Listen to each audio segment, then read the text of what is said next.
Peggy 16.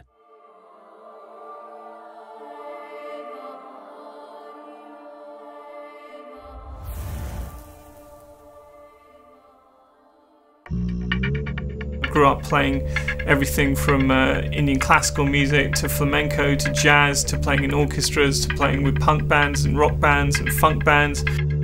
Ever since then I've worked a lot in a whole range of areas, and I particularly love, over the last 10 years I've been doing a lot of orchestral work. What I try to do is I try and get involved in lots of different things. You know, I work a great deal with theatre, having worked with theatrical companies like Complicity, who won the Olivier Award last year, and Akram Khan, you know, who's a fantastic dancer, and a lot of orchestras like the London Symphony Orchestra, who I've been doing a season with recently. You know, I try and bring a lot of that kind of experience, and also my own albums and DJing and stuff like that. I try and bring a lot of that into the games world. You don't need to be driven to speak, you know, we just speak all the time. And I kind of feel the same way about music, because I've spent more time in my life playing music than I have talking anyway. So it kind of feels like a natural thing, so I never get tired of it because it's my communication.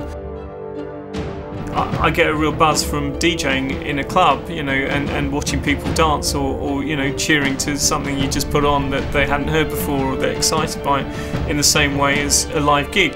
You know, what's also an incredible buzz is when you get an orchestra in a room, and for the first time you hear back what you programmed in your bedroom, or you first heard in your head just a few weeks before, and it's just a little theme you might have whistled or thought of. You know, it's quite incredible, you know, watching that machine that is an orchestra come to life and create something that was just literally an abstract idea just a few months ago.